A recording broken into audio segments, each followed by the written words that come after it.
I guess the other... Hold on. Bernardo, hold on. We got Ray on the line, so you can actually ask him. Ray, how are you doing today? Hey, how you doing, man? We're doing pretty good. We're actually in the middle of a discussion about heavy metal, believe it or not, so we figured you should join in on that, and then we'll start talking to you on some other stuff. So, Bernardo, go ahead with Ray.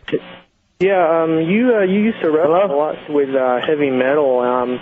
Hello? He was right up there with you guys. Can you hear me? I can hear you. Can you hear Bernardo? Yeah, I can't hear him clearly.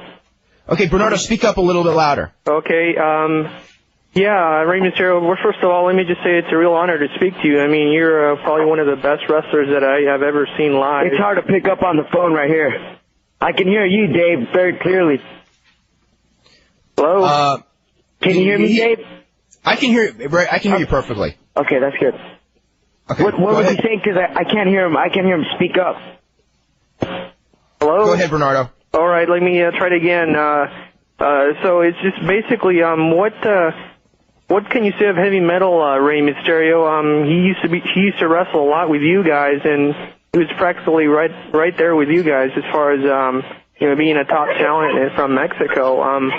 Why didn't he come over and join you guys in WCW and such?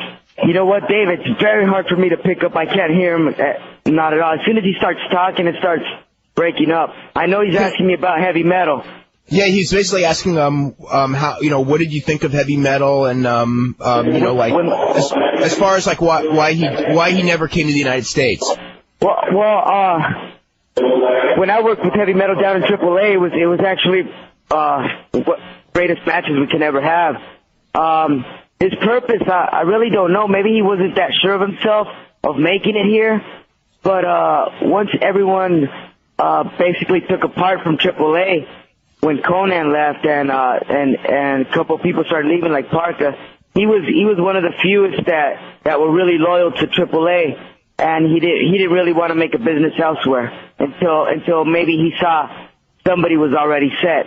And of course, after he saw everyone set in WCW, that's when I think he kind of tried to talk to Conan, or maybe they did talk about him coming over here to the United States, but it never worked out. Yeah, that's too bad, because he was right there along with you guys. Ray, wouldn't you say, like, as far as like talent goes, that he was? I mean, his talent was equivalent to any of the top guys. His talent was great. I mean, I remember when back when I wasn't even a wrestler. He used to be Canelo Casas, and he used to come down to Tijuana, and I used to check him out. And his style was just, back then I was barely growing up with the sport, and I was just from the fans' perspective, and I would really get amused by his style of wrestling. It's kind of like the newcomers now that they kind of watch us and they're like, wow, this is good stuff, So, his style, without a doubt, has been one of the best. Okay, just one last thing. Dave, a couple of days ago, you had talked about how Mick Foley has had a very big influence as far as, the upcoming wrestlers that we'll see in the next generation. You could also say that about Rey Mysterio. He has influenced a lot of the, probably the next generation and current crop of new wrestlers out there. But there's also negative effects to that influence. What do you think about that, Rey Mysterio? Because your style of wrestling does have its downfalls, in that it shortens possibly shortens the career of many of the wrestlers. Okay, let me ask him, because he's having trouble hearing you. He was basically saying that, like with Mick Foley, that you've been one of the biggest influences on young wrestlers. And certainly the one thing that you've done in the United States, and maybe and even in Mexico to an extent, is that smaller guys can get into wrestling because you paved the way, whereas before promoters would just immediately dismiss someone of your size or even a little bit bigger than you. But he's also going that because your style is so like acrobatic and sometimes dangerous, that it also has perhaps will lead to shorter careers of wrestlers as well. And what are your thoughts of both of those things? I guess he is right, definitely, about our style of wrestling and how we try to innovate things, and maybe that's a shorter process in our career, but that's kind of like the road that we pick. We know we can't get hurt very easily, and we know we can be out, for injuries, but I guess in the sport, in any sport, you got the risk of getting hurt. So why not do something you feel like doing, and like innovating your own style, which makes it even better. No matter, when you start thinking about that, you're not really thinking about how long is my career going to be in the sport. Pretty much it's you doing what you want and just living day at a day. I think there's far more of a downside for people emulating Mick Foley than emulating Ray, because as Mick Foley always says, he couldn't jump high, so he jumped off high things. And it obviously takes like a good deal of athleticism to try the stuff that Ray and the Luchadors try, as opposed to pretty much anybody can go up on something high and jump off of it. And we see a lot of that in the indies with guys, trying things like that. And pretty much the only people that really emulate the lucha style are people that can actually do it. So I think there's more of a downside, people trying the freaky things that Foley has done that are just dangerous. Foley, with the way he's just involved throughout his career in wrestling. He's done a magnificent job of doing what he loves, because you can see it right off the bat. He feels everything he does in the ring. Yeah. Before we actually, the first things we should probably talk about is how are you doing, and how are you feeling, how's the knee doing, and everything like that. Well, I'm picking up on my therapy. It's been the same for 2.5 months now. Just 5 day a week therapy, and of course I'm getting a little bit stronger on my leg, starting to lift a little bit more heavier as far as squats and all that. But I still got a ways to go. I still feel unsafe to even jump from the sidewalk down to the ground, because there's like a little unsafeness in that knee right now that I can't be moving it around that much. And until that goes away, I guess I'm probably going to get ready to come back and do a little bit in the ring.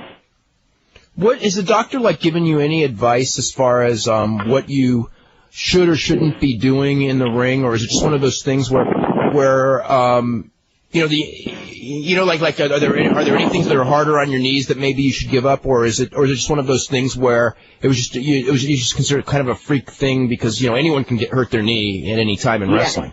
Pretty much, the doctor said is the reason for both of my surgeries that I've had is because I've been jumping off the either top turnbuckle or from the apron down to the floor. Okay. And landing on both feet flat, which the ligament that I tore. Every time you land flat on your feet, that ligament bounces off the two bones.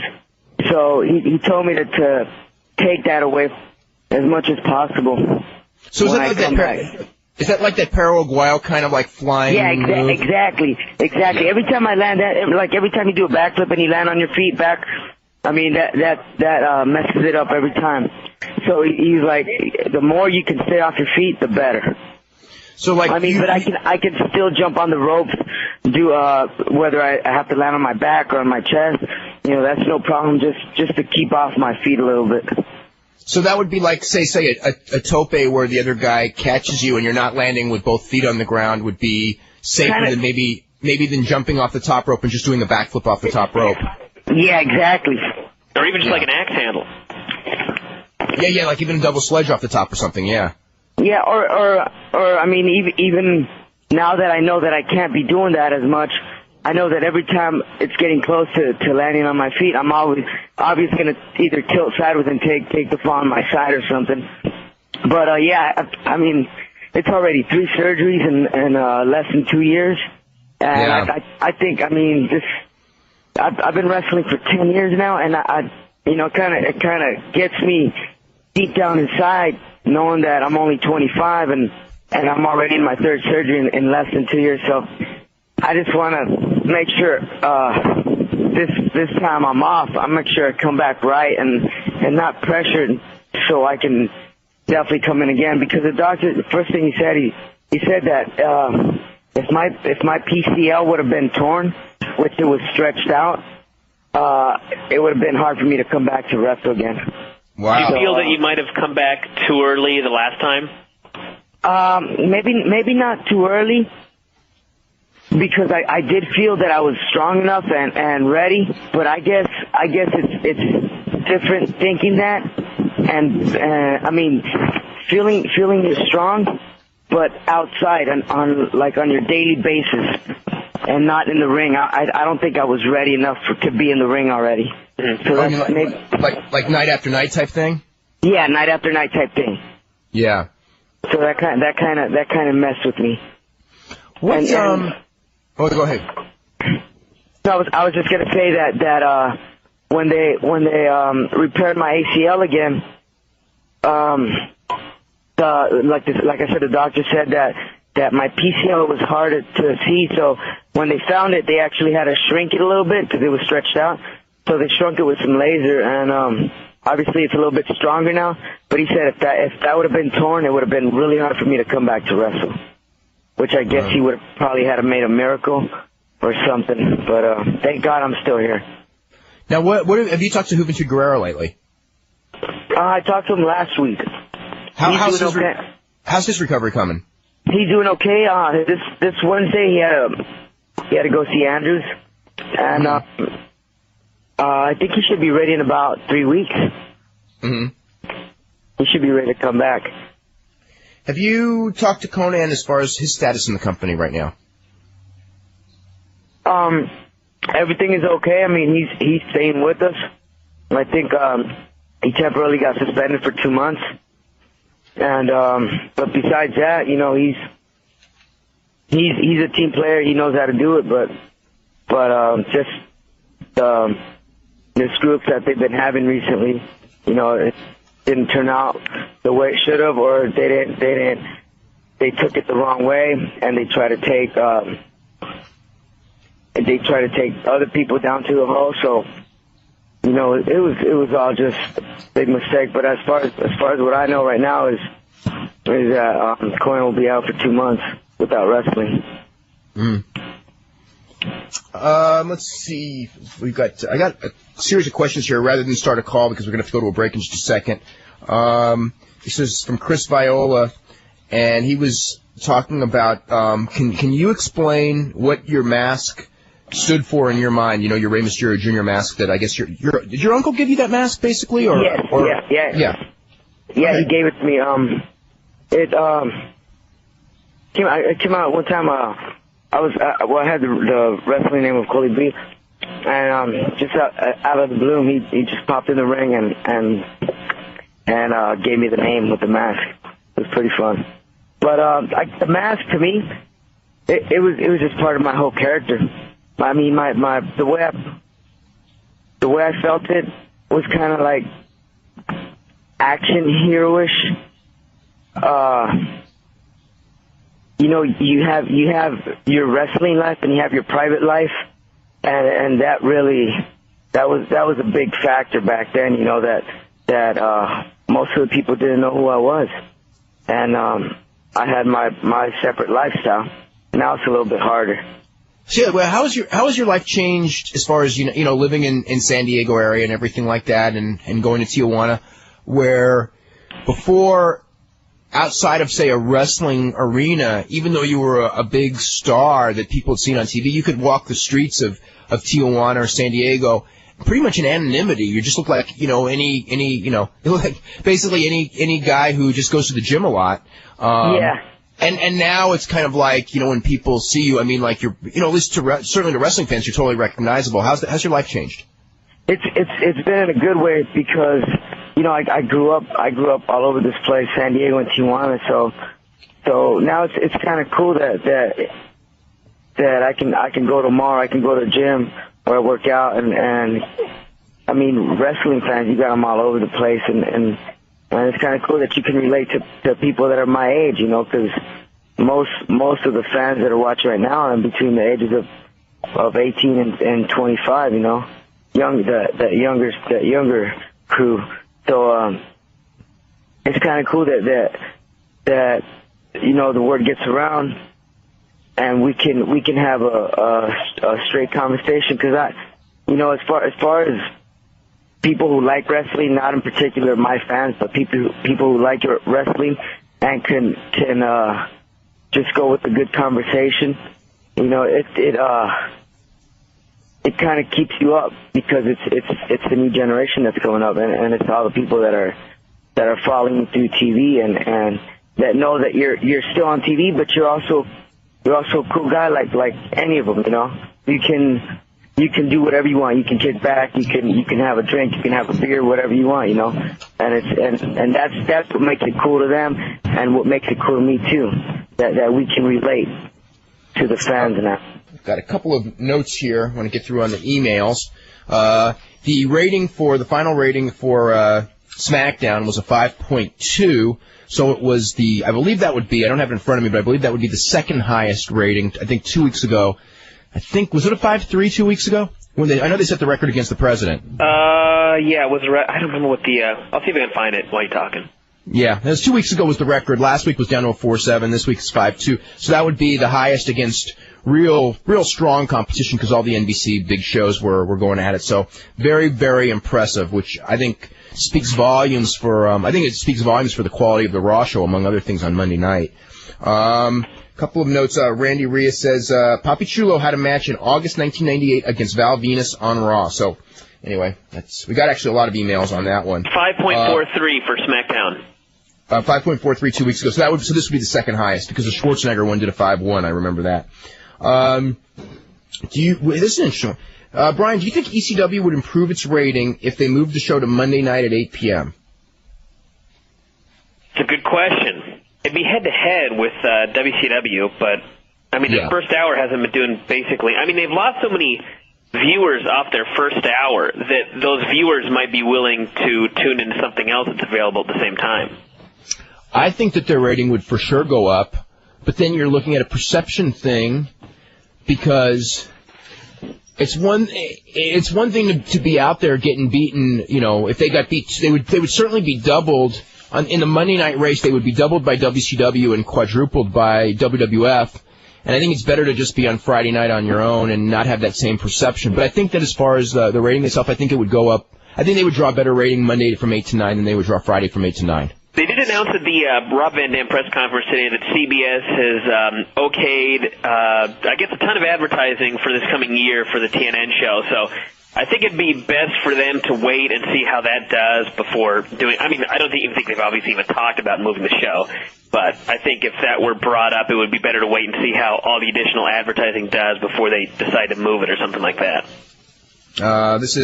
I heard Tammy and Candido are going to WCW, and Tammy was going to be with Ric Flair. That has been discussed. I've heard people who have seen Tammy of late who think that would be a very dumb idea for WCW. Personally, I think that would be a really dumb idea for WCW. But I believe that they are going to... I know that there's talk of them getting a tryout. There is also the claim that Paul Heyman... And I don't know this to be true, but this word has certainly gone around... that Paul Heyman has told them that they can get their jobs back in ECW if they were to get a tryout match with WCW, so that way it would look like he had raided someone from WCW, that's what he's looking at doing, or making it look like there was something like that, kind of a perception deal there. And as far as tryout, does that mean like a dark match, or does that mean actually doing something on TV without a contract for 1 week? I don't know. Well, I think it would be without a tryout matches without a contract. I think they would probably keep it off TV. I know that there's been a lot of talk that they will be going to the Nassau show on Monday, but they're not listed as far as them. I think that would just be to say hi and just to try to get a job more than, actually appearing on the show as talent. Let's see. Okay, there's another one about Papi Chulo and Val Venus. And Michael Cole gave the translation that Papi Chulo's name was Pimp Daddy, noticing the irony of the matchup. Is that... No.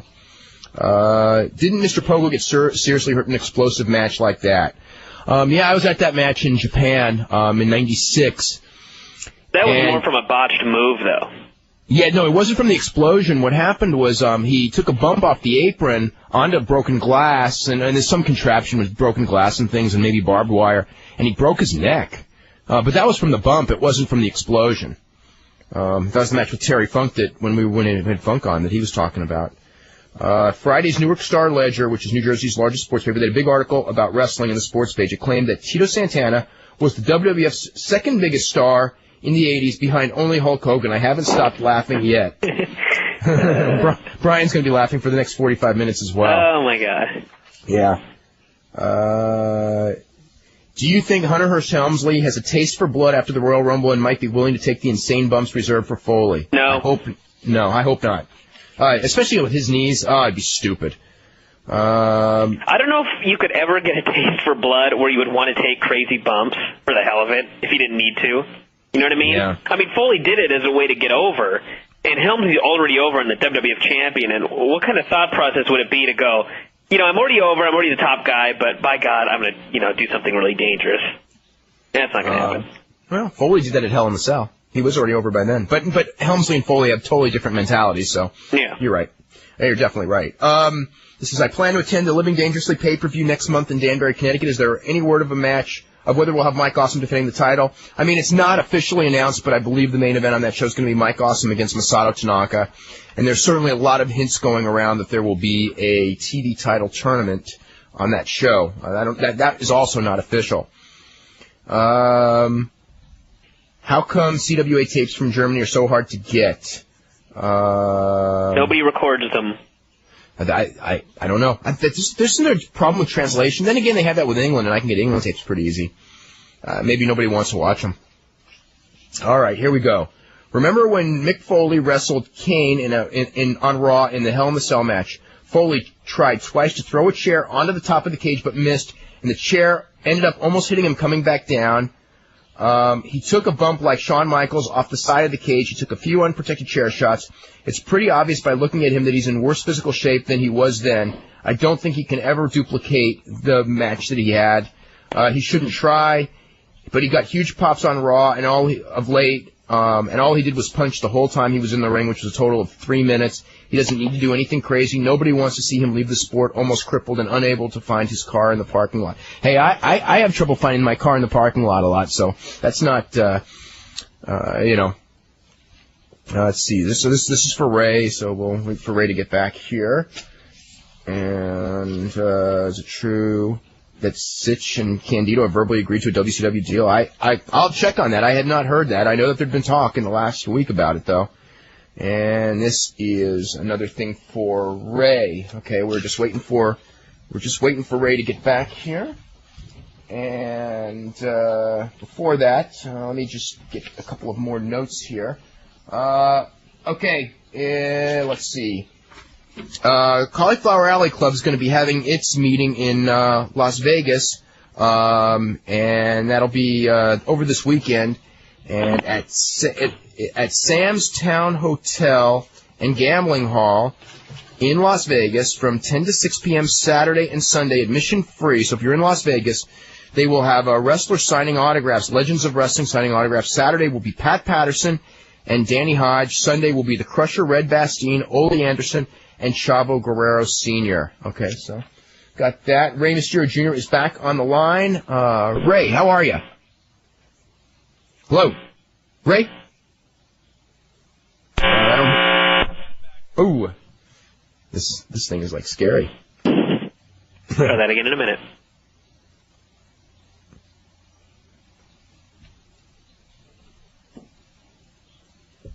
We're in Chicago. Okay, is Ray up? We are getting Ray up. Ray. Yeah. Okay, how you doing? Good. This is better.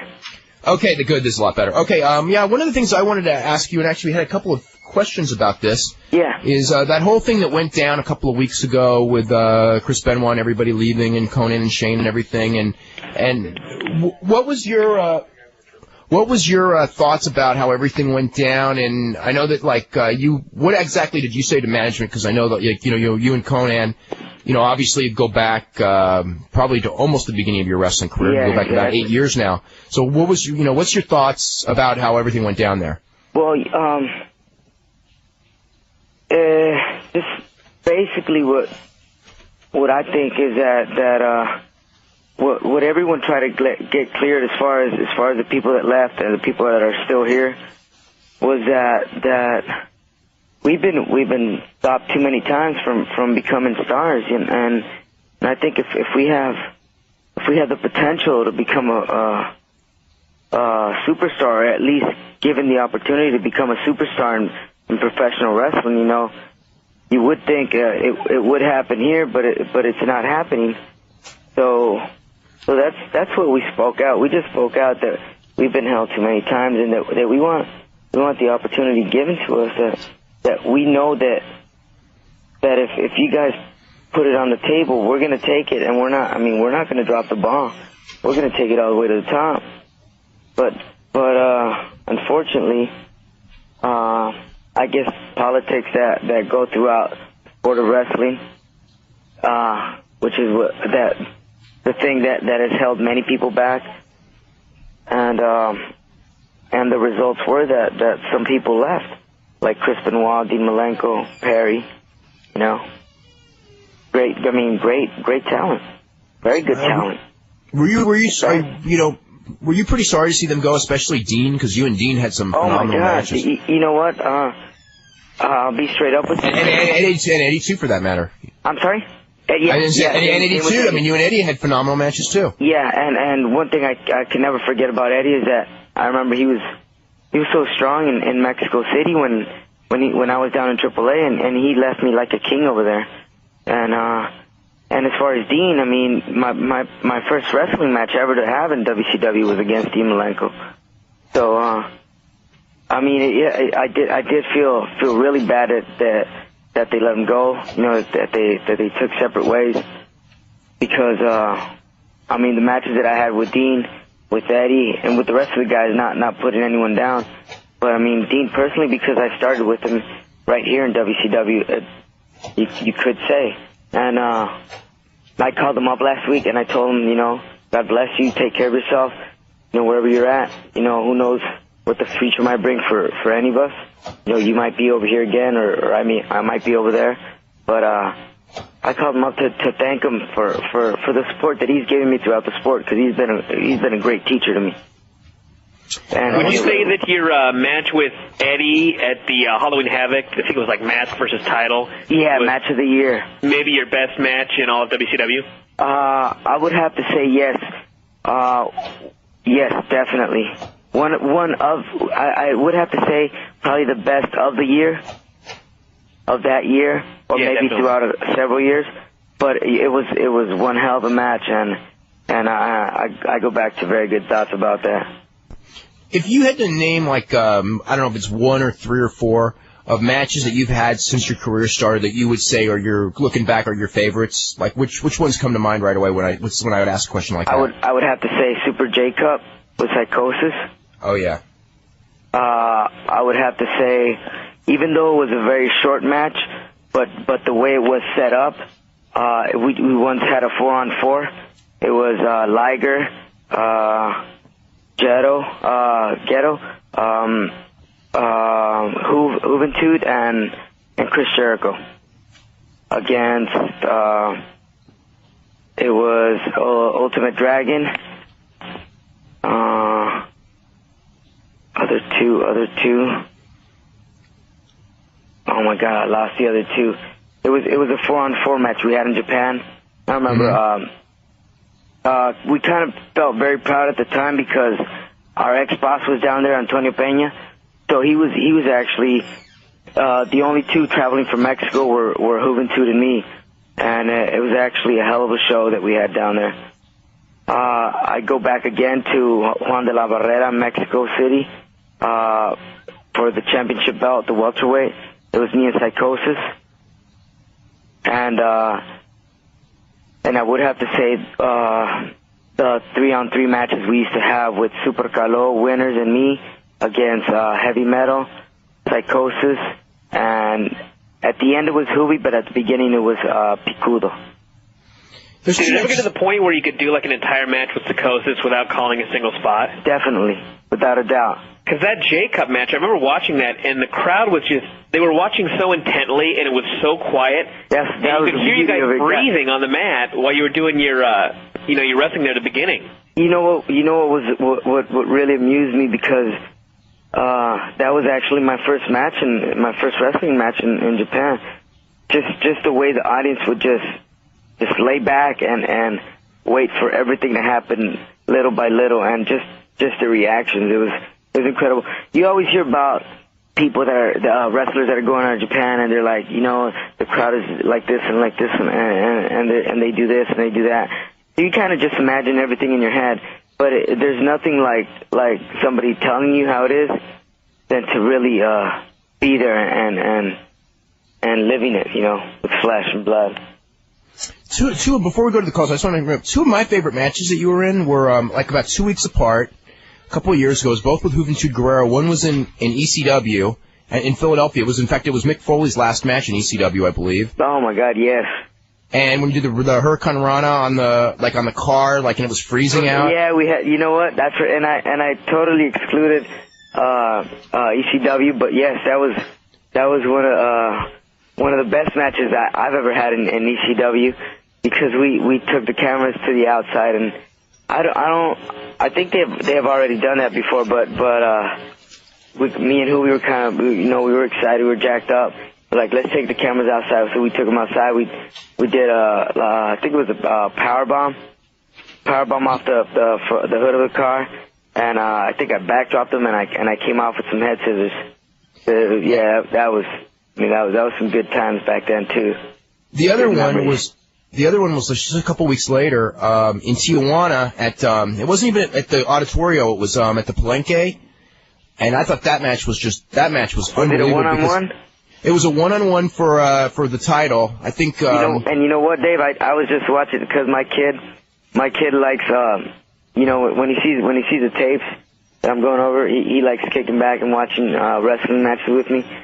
But he kind of doesn't really understand it from back then, because he sees me with a lot of different colors, and he used to see me now with the new design and everything. So it was kind of like, who is this guy? But he would know it was his dad.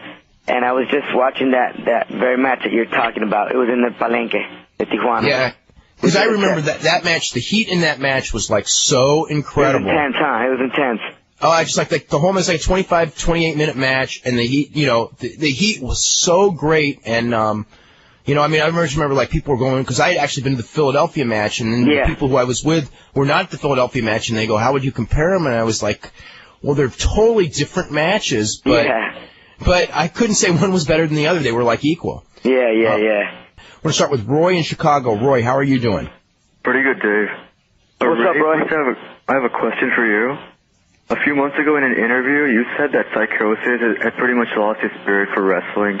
He's not willing to learn new moves. He's so tired of being jobbed. And has that changed at all? Dave, can you repeat that for me? He said that you had done an interview where you said that Psychosis had kind of lost his spirit, I guess, from, maybe bogged down from the politics and everything. That's right. I know Psychosis very well, and if there's one thing we've criticized ourselves about wrestlers in Tijuana, because that's where we grew up, is that no matter how good you are, the promoters, they always keep you down. If they don't want to see you rise, they'll keep you on the bottom, and they'll bury you, or they'll do whatever they have, or maybe not even wanting to do that as much, but just keeping you there, in the mix, not actually giving you a chance to be on top. So with Psychosis, I kind of felt it that way, because his spirit was always up when we were having those one-on-one matches back at Bash to the Beach, and when we first came in, and all of a sudden, it was kind of always him on down, him always beat, and it kind of brought him to a point where it's like, damn, every time I step in the ring, people know the quality, but there's really no push for me. There's nothing there, and I think it brought his morals down. Do you Do you think that like mentally, like as far as like confidence level and stuff has hurt him to where, you know, he came out of Mexico, you know, he started at the bottom in Mexico, worked his way up to where he was on top and really effective main eventer in Mexico. Yeah, definitely. And then, yeah, I mean, like, you know, great heat. I mean, I saw him many times in Mexico in top matches, super heat, big crowds. And then he comes to the United States, and okay, he figures, you know, okay, you know, I start at the bottom, that's understandable.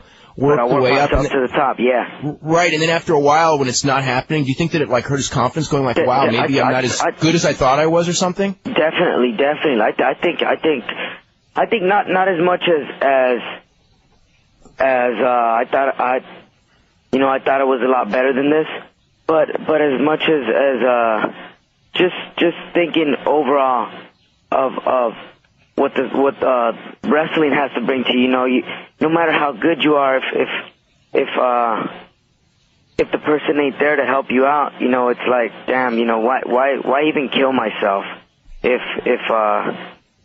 nothing really big is going to happen to me? And I think that just brought him down to a certain point. But mentally right now he's picking up because I've been in his head a lot. Believe it or not, Cyclops, you know, remember Cyclops that used to be in WCW? We all hang out and live in the same area between San Diego and Tijuana. So we've got in his head a lot because, I mean, you're talking about psychosis, a guy that he's only 28 years old and he has a whole history and his wrestling is just outstanding. And how can you let a guy come down like that? Because like you said, Dave, coming out from Mexico City, being on the main events, I used to remember all the crazy shit he used to do in the ring, and now it's like, you know, you see it, but that spark isn't there, and he just needs like self motivation from himself, and maybe a good reason for him to bring back that spirit again I'd have to say from the company, from WCW, because he is talent. Okay, and Dave, I had one more question for you. Mm-hmm. And it was about the whole Sabu going to WCW thing. I know it's kind of off topic, but isn't it Paul Heyman's philosophy that if you don't want to work in ECW, you don't have to? So why are they trying to keep Sabu from going to WCW? I don't think that he's really trying to keep Sabu as much as trying to establish that you can't. If the contract is valid, I think he's trying to establish, if nothing else, that you can't just walk in and steal my guys without a fight. And I think that if the contract is valid, I personally think that he would rather, at this point, probably Sabu go, but him getting something in return, whether it be cash, whether it be appearances from some WCW wrestlers, or something. So it's just like he gets something for this guy as much as, I mean, in a sense, I'm sure he'd like to have him only because he's so down because of all the injuries. But over the long haul, I don't think he would want a guy who doesn't want to be with him. It's not good for morale. It's not good for the company.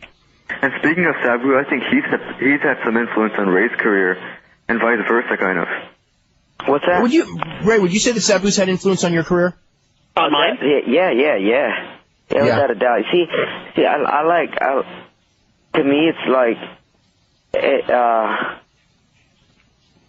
the Sabu style definitely innovated a lot, using the chairs and you know, jumping off the chairs to the rope to the table, and you know, I mean, for a while down in Mexico. And I do have to give Sabu his props. We were doing that stuff, and we were big into it. Obviously, you come to a place like WCW where you can't do as much as you would want to do because of certain angles and stuff. So you kind of have to slow down your pace. But definitely, Sabu was a big influence in my style of wrestling, I would say, and even in Psychosis and in a lot of the guys, you know, I mean, even Conan back then, he was using the chairs and drop kick and all that. So, I mean, we all pick up a little bit from each style, and we kind of just put it in our own style. Anything else, Roy? No, that's pretty much about it. Okay, let's go to David in New York. David, what's up? Hey, just before I ask Ray my question, I just wanted to ask, Dave, I got a press release that was sent to people that were at NACP about a new TV show that Jim Duggan's going to be starring in. Do you want me to send over email you the press release? I didn't even hear this one. What about the one Rena Mero sent? Duggan TV show. You know, what was it? I saw a list of some stuff that Mike Henderson's doing, too. I saw that this morning. Yeah. Like some TV show or something. Anyway, the show's called Biker Court. And he's the judge. He's a judge in Biker Court? It looks like it's worked. I'll send you the press release, and it has about what's in the pilot and stuff, and it has the phone number, so maybe you could get a copy or something. This isn't a real-life court show, is it? Well, it says it's a cross between Jerry Springer, Judge Judy, and pro wrestling. Oh, okay. God. And it says, get a copy of that. The slogan is, when court gets rough, hacksaw gets tough. Victims find justice and criminals pay, and if necessary, they receive a 2x4 upside the head. So it's like a mock courtroom where Jim Duggan like comes in and hits people with 2x4s instead of like the judge, you know, like yelling at him like Judy does. He has a 2x4 for a gavel. Whose idea was that? Come on. I don't. What? Who comes up with who came up with Rock and Ball? By the way, did you notice the Rock and Ball gag last night on SmackDown? Yeah. Yeah. The Ayatollah of Rock and Ball. Yeah. Okay, so anyway, my question for Ray is, because you were talking, actually I was thinking about this, that you were talking about that match in Tijuana that he had a week after that match in ECW. I thought that it was a really great match, but what did you think of that? I kind of thought that the fall kind of ruined the match. The what? The what? You mean, all the interference at the end, you mean? Yeah, what do you think? I mean, what do you think of that whole... Ray, I just want to ask what Ray thinks about that whole booking style that Conan was using at that time. I guess back then we were really into it, but, you know, sometimes you do things, and then you go back and watch it, and you're like, okay, maybe these people shouldn't have been here, or maybe we should have had only this. But, you know, at the time, it was fun, and it was exciting, and the people loved it. So I got to give credit for that. It kind of depends on the context of the match, too, because sometimes you can have a match with a lot of run-ins, and it'll be really cool. Yeah. But then there's other times where it's just totally pointless. Exactly. I thought it was weird watching this match. It's like, here it is, Ray and Hoovy are having this really graceful match. You know, and then all of a sudden, then some like Psychosis' friends went, and then Conan runs in with a barbed wire bat. You know what I mean? I guess kind of the idea back then was, because we did give the people 2 out of 3 falls, so we gave them almost 3 falls completely of mat wrestling, holds, high flying, and then at the end we gave them that big old smile so they can all be like, shit, you know, either why did they have to screw up this good match, or they get excited themselves and see the whole angle work out at the end. I just gotta say that it's really amazing that you did, I think it was in over 8 days that you and Hoovy did like 3 really amazing matches. That it was the Philly match, the Tijuana match, and you also did what I thought was actually the best of them, at least from what they showed on TV. Yeah. The New York match? Yeah. That was my favorite, actually, of the 3. New York match? Yeah, the match in New York with Hoovy, and like, it was 2 out of 3 falls, and it was like each fall, each used like the different Japanese finisher type move. Yeah. Like you pinned Hoovy in the first fall, I think, with the straight jacket suplex and stuff. Yeah. And I just really, that was my favorite of the 3 because it was just the best. You know how the other ones kind of just had like too much like the brawling and the stuff type mixed in? Yeah. That was just more just a pure wrestling match, and he threw in the different finishers, and I just loved that match a lot. The one thing with having, because I actually saw those 3 matches, is that where the New York match I thought technically was probably technically the best of the 3, but the thing is that it didn't have, like, the other 2 had just phenomenal crowd response, and the New York crowd was like it was a really hideous crowd that night. So it took away from the match. But I mean, like, as far as like those guys doing their moves, it was the New York match was phenomenal. Yeah. No, those Lost Battalion Hall matches always had the worst heat. Yeah.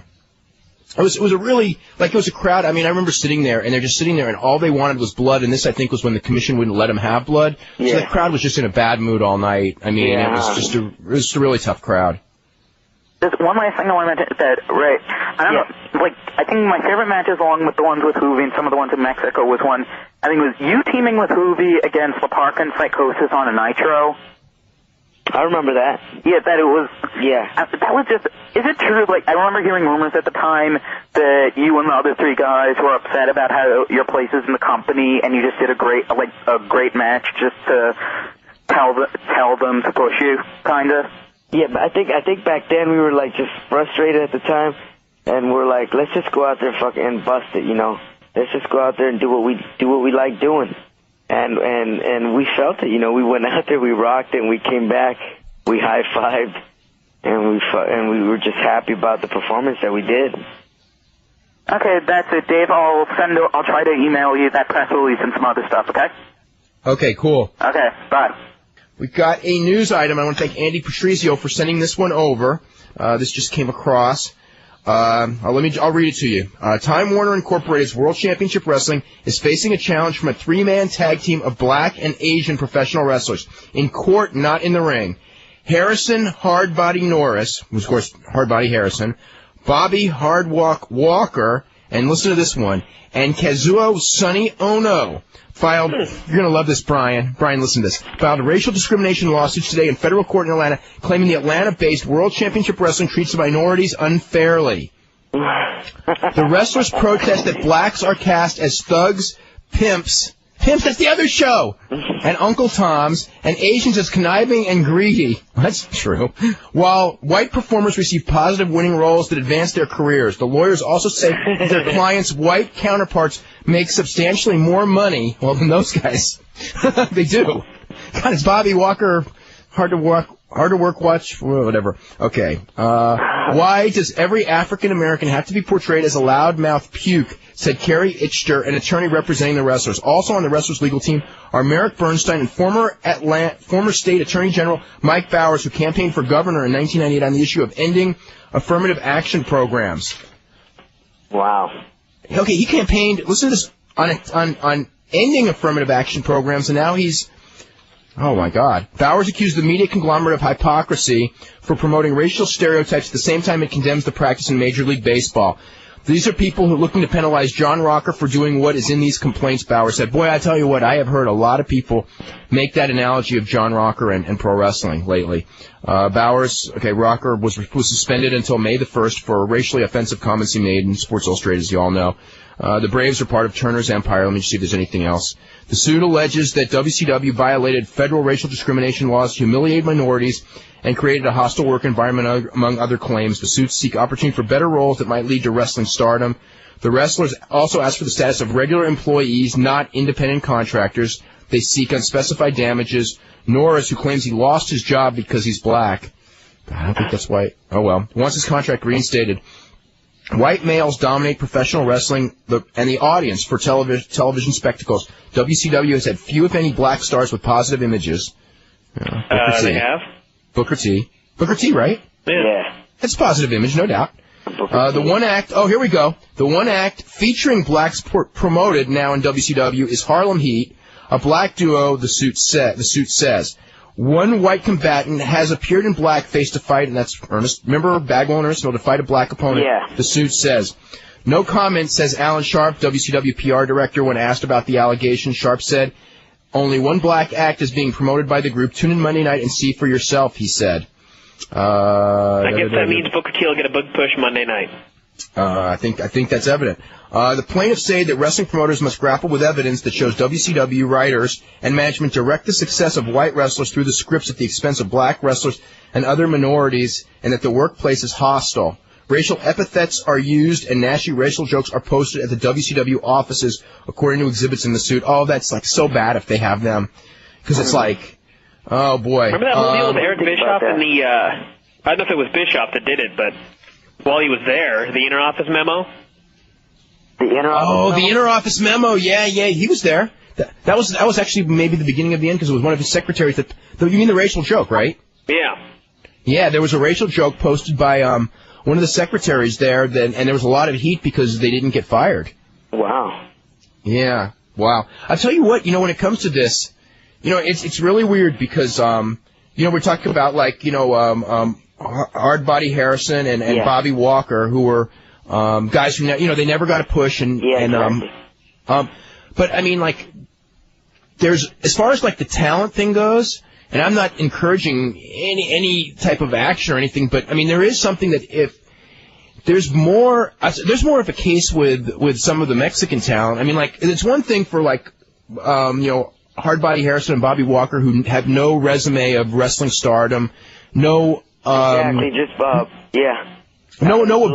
no outstanding ability above average. And then another one where you bring in, I mean, you could talk about Parka and Psychosis and you and Hoovy. Yeah. But I mean, especially, these are guys who have track records of success that have been used as comedic figures in certain points. That they can be pushed to a certain point, yeah. Right. So, if this lawsuit gets anywhere, it opens up another one, and the other one, there's a lot more validity to the other one. And boy, these things happen, and because of Atlanta, it's always one of those things that always in the Atlanta wrestling promotion, going back to Thunderbolt Patterson in the '70s, this story has always come and gone, and I guess this is a lot of racial thing. Yeah, because of the racial thing, because of Atlanta, yeah. Yeah. Anyway, we got to get to the calls right now. Let's get to Derek in New Jersey. Yeah, what's up? What's up? What's your name? Derek. Derek. Yeah, I got a question about Lucha. Have you seen any of it lately? I can't hear you. Have you seen any Lucha lately? He's asked if you've watched any Lucha Libre lately. Any Lucha Libre lately? Yeah. You know what? Actually, I'll be straight up with you. I haven't watched it. So you haven't seen Ricky Marvin? Have you seen Ricky Marvin wrestle? Have I seen Ricky Marvin wrestle? Yeah. I've seen him on clips that Conan has. That sometimes I swing by his house, but I haven't seen like a whole complete show, or I haven't seen him in a complete match where I watched 2 out of 3 falls. No, I haven't. Good? Is he good? Is he good? I think so. Yeah. He got over really good. They were in Japan this week. Yeah. And Ricky Marvin got over real big in Japan this week on that Mil Moscris tour. Oh, the Mil Moscris tour? Yeah, because I was reading something that he was kind of like the undercard hit of the tour. Oh, that's great. Yeah. I got one more question. Yeah. What do you think about Super Kalos brothers, Alan Stone and Motocross? You know what? When I did probably the few shows that I did for Promo Azteca, that's when I saw them wrestle, and I think they have potential. Definitely. Do you think they could be up in WCW soon? They come from a good background, the father, and very good school. Do you think they could be up in WCW soon?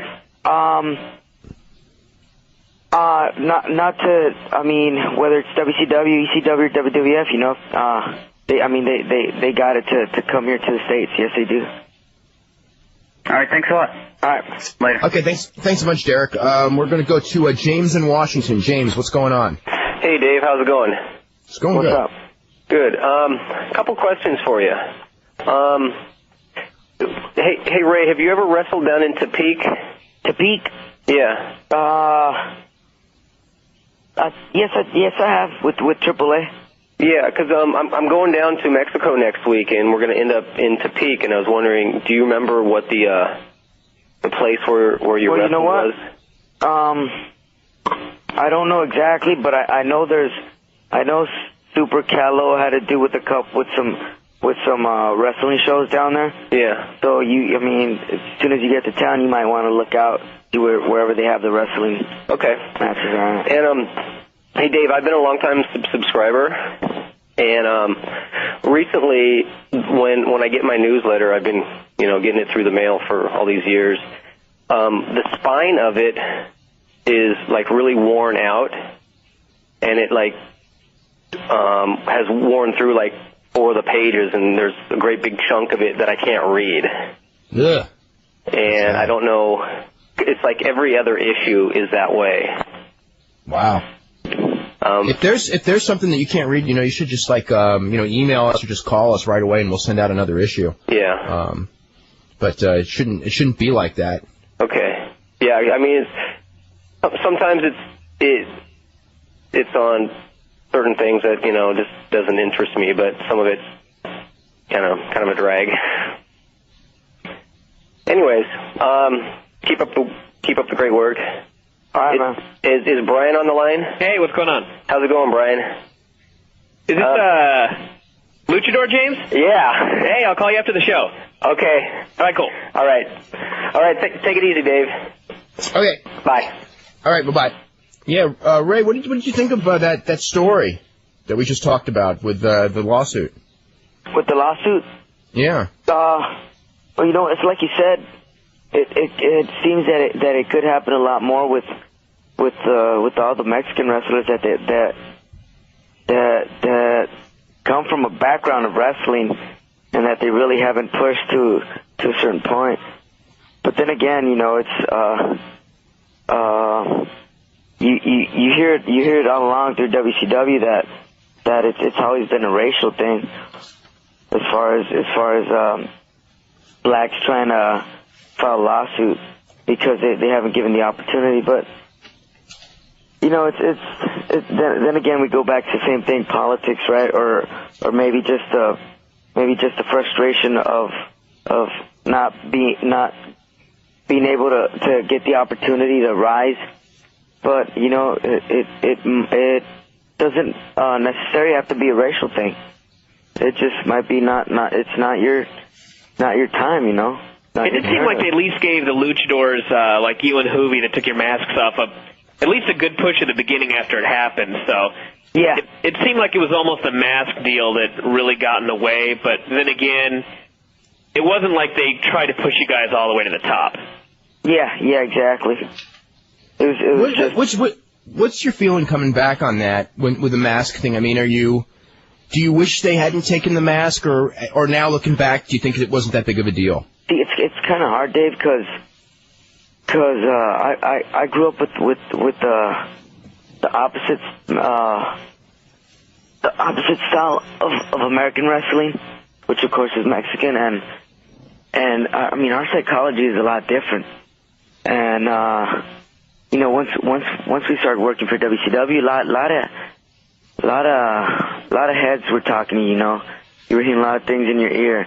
It's not good because they need to see your face, and that's when new opportunities come and the commercials, blah, blah, blah, blah.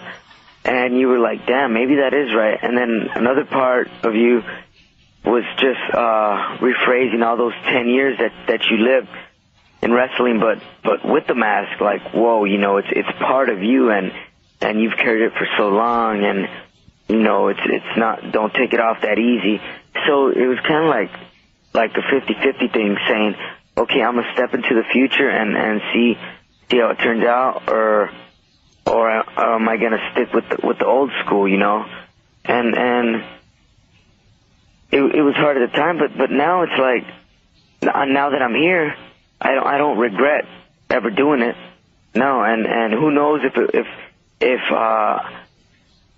I would still have the same popularity if I had the mask. So I kind of just left it up to the Lord's hands, and he guided me through it. We went through it together, and guess that's why he has me where I'm at right now. But going back to that Havoc match, you almost lost it that night, right? Yeah, actually that was a belt versus mask match. Yeah, I remember some things went down that night. Yeah. Yeah, you remember that, Dave? Oh, yeah. It was like 20 minutes before the match, wasn't it? Yeah, I remember. Like 2 days before or a day before.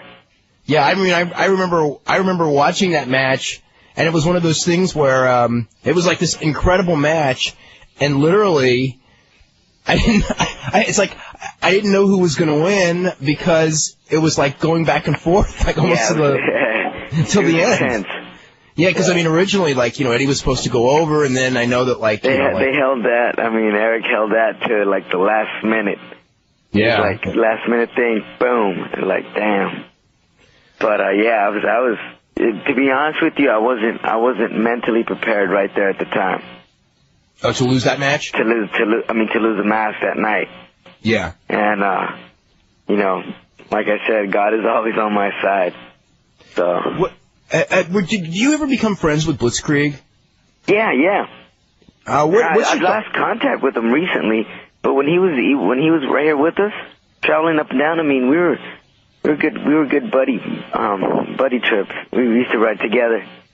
Because what are your thoughts of him? Because I thought that, like, he had matches with you and with Juventud that were tremendous, and I thought, like, you're watching that and you're going, like, he's still new in the business. I mean, it was basically his first full year in.